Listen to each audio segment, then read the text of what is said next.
The Greymar's Warhammer finally became available in Call of Dragons, and this thing is terrifying. It's very powerful. So stick around in this video for my thoughts on both the Infernal Flame and the Greymar's Warhammer, and if you should consider going for them in Call of Dragons.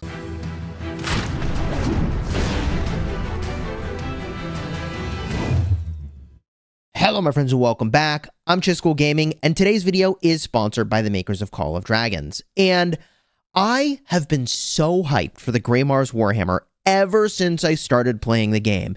I was like, man, this thing looks so cool. It does big AoE damage and a stun. And I was like, I have to have this. I want it, okay?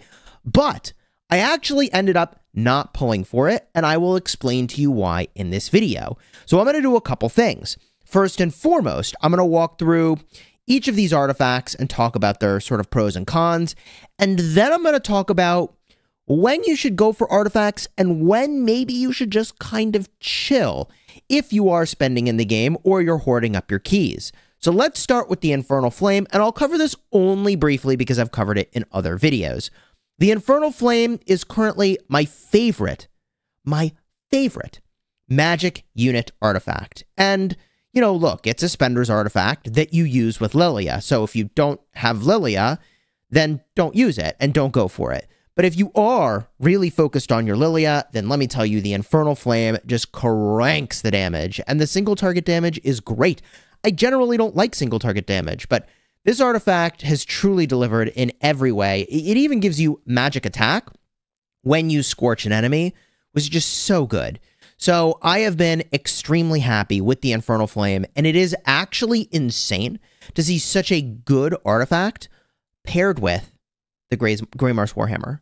Now, the Greymar's Warhammer is very powerful, and when you max this out, it deals damage to 5 targets, 3,200 damage factor, so good, and it stuns the target for 2 seconds.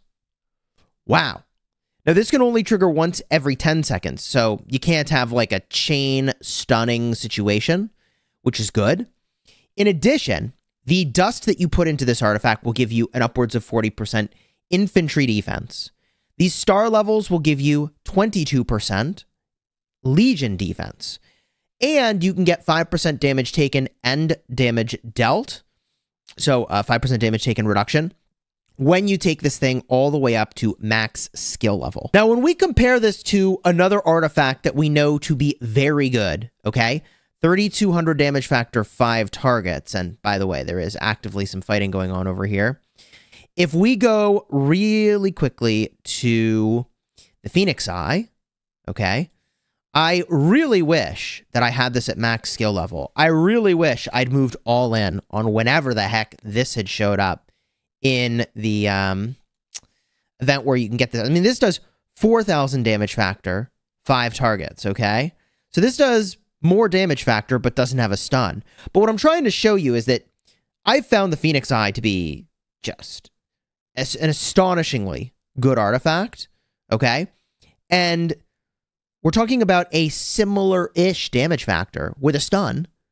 It's okay. It's a good bit less damage factor, but the Greymar's Warhammer is basically the infantry equivalent of the Phoenix Eye, is what I'm trying to say. So you may be wondering, okay, Chisgule, so you're going for the Greymar's Warhammer, right? And the answer for me is no, and this is a real weird one, because I really want to. I want to be able to justify, you know, spending probably $1,000 is what it would take to go not only unlock this, but to go max it. And there's 2 reasons, again, why I'm not doing this. The first is, if I don't take this to max skill from this Forge of Light, I don't know how I'm going to ever get more skills for this thing. So we start there. You either, if you're going to use this and you're going to max it, you kind of got to go like all in when it's here. Otherwise, who knows when it's going to show up again. The other reason why I'm not going for it is you really have to think through, okay, what artifacts do I already have?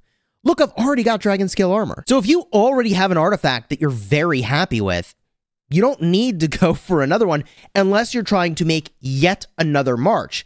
Am I trying to make a second march of infantry? I mean, I think it would be cool. I think it would be kind of awesome to have another march of infantry. but I don't know that that's a priority compared to my having a second Mage March going. I am kind of debating that. I actually almost think a second Infantry March could be preferable. And it's like I could really easily talk myself into, yeah, bro, I should get the Greymar's Warhammer. So the backup option, the sort of free-to-play equivalent-ish, would be the Fang of Ashkari, which gives defense, so that's kind of the same. It's going to give the 5% when this is maxed out, so that is similar. And when you max this out, it's doing 1,000 damage factor. It hits 4 targets, but it does that how often? Every 2 seconds? So if you did have this maxed out, I mean, you're looking at 4,000 damage factor potentially to, 4 legions, which is pretty good. I mean, it's all in all not as strong, obviously, as the Greymar's Warhammer, but it's incremental in its upgrade. And what I would say is that, okay, if you didn't have any infantry artifact you really liked, what you could do is you could go for the Greymar's Warhammer, okay? I really want to get into this fight. You get the Greymar's Warhammer, and just unlocking it gives you a 2-second stun. And that would be kind of an interesting way to think about it, is like, yeah, I would like to max it. It's a lot of damage, or I can't afford to max it, but I want to have it. Is it better than what I have? Well, the 2-second stun's not bad. I got hit by one of these, and I was like, yeah, I mean, I can't run away for a couple seconds. And it's not long enough that I think it wrecks you. It's long enough that it's kind of annoying, and you can, I mean, they show in this picture running away. They're like, stun and run. I think the more realistic thing is like stun and chase down, maybe? I don't know. So the reason, again, that I don't think I personally go for the Greymar's Warhammer is that I already have the Dragon Scale armor. And what I find is that the very defensive Dragon Scale armor is extremely good in these statue area fights.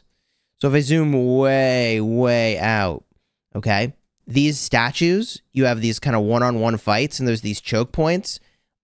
The sole job of infantry is damage mitigation. It's crazy. It's so crazy. So I kind of move all in on the damage mitigation over here with the Dragon Scale armor. And the thing that I find weird about this is that shield factor generally kind of sucks. Like, I don't know why that is, but like a shield of 4,500, I don't know. I could do 4,500 shield factor on this guy, and I find that, like, that'll block 4,500 damage, but, like, the equivalent in damage factor would do, like, 30,000 damage. I don't quite understand the economics, the in-game calculations behind shielding and healing, but I find that, like, for example, Tear of Arbon, like, I'll heal, 500 a tick when I could have done 5,000 damage per target. Typically, something about that is weird. So, am I in the market for an artifact just like the Greymar's Warhammer? I would say 100%, but you got to consider what you have. The final thing I'll say, and I appreciate that maybe I'm being a little rambly here, is that you have to look to the future. So, you can dismantle artifacts when you're ready to, and then reuse the sort of materials that you used to star them up and put them somewhere else. So you can sort of recycle these. I believe it's like once a month you can reforge an artifact. There's also items that come out that let you do this. So why is that relevant? Well, look, at some point in the game, there's going to be new infantry. And presumably with new infantry that come with, Generation 2 commanders or heroes, there's going to be an artifact that comes with them. And presumably it will be good. So let's say infantry come out in the next season or the season after, and there's a new infantry artifact. Well, I mean, gee. So what do I do with my old artifacts? I mean, I can dismantle them and sort of use them again as materials, but I think I'm already on track to have, like, way too many materials anyways. I recognize that's kind of a spender's situation. But what I'm trying to say is that I like to invest in things that are going to last a very, very, very long time in the game. And if this new infantry artifact ends up replacing the Dragon Scale armor as being, the critical thing that I'm using, well then, gee. Like, You know, how many of these artifacts do I need? So I'll have the dragon scale, and then I could have whatever the new artifact is, presumably. So, I don't know. I think the thing that would really kind of tip me over is if the Greymar's Warhammer was a 7.5% artifact, I probably would go for it anyways in this season, personally. And the thing that I think is a little weird about getting access to a 5% artifact in the same time you could be getting 7.5% artifacts is that, like, dude, if I could have got Greymar's Warhammer in Season 1, I'd have spent the money, I'd have picked it up. I'd be using it. Hands down. But now that we're here, and who knows how far away we are from some new infantry, could be as early as 2 months, 1.5 months. I mean, I could be patient. I could wait. I think I could wait. But all in all, do I think both of these are absolutely top tier? Yes. And do I think this is generally an extremely good Forge of Light? 100%. This is an amazing infantry weapon. This is an amazing mage weapon. So if you are spending, I think both of these are amazing. I think this is a great Forge of Light. Like I said, really wish I'd moved in on a Phoenix Eye earlier. And as a pro tip for those of you that made it sort of toward the end of the video, it does, I'm hearing rumor, look like we might be getting the Breath of Gigantus as an upcoming Forge of Light. So I'm kind of saving up for that potentially, even though, I mean, I kind of prefer the Phoenix Eye, but the Breath of Gigantus is kind of nuts. If you haven't seen what that does, okay, we hit replace on an artifact, we scroll all the way down, here it is. I'm hearing Breath of Gigantus shows up next time around, and I think that hits 10 targets with a 20 or I think it's a 20% defense break. Maybe it's more targets. Maybe that break goes up by a quite significant amount. But like, this is amazing for group fights. Absolutely amazing. I probably will just use this instead of just having the low-level Phoenix Eye. And I'll cover this probably in a future video because, I mean, if it shows up in 2 weeks, I'll make a video about it. So consider subscribing, again, if you haven't already. If you're looking for an update on like how our season is going and like all the fighting that we're doing, when I went to bed, I teleported into our safe zone, but we're fighting right now for this zone. It's been kind of like 2 days in Kamalid, and this zone is nuts in Season 2. It's absolutely nuts. You basically have this like insane amount of walls blocking the zone, the like players entering from each zone from fighting each other for a long time. So it ultimately brings everyone to this one choke point, and our allies in ANCS did like a truly amazing job just charging straight down and getting to this point. And our enemies actually beat us here, and they dropped a fort, and it was a pretty big deal. But we were able to destroy the fort, destroy some flags. They rebuilt in, but we got our fort down over here at ANCS. And so we've got this choke in a very good spot with a fort that's harder to go and attack, which is really great for us. And meanwhile, our alliances, Oath and Moon, had to enter through this pass, swing all the way up through here, build down. Then we had to delete a bunch of flags, and then Moon came through and they built down.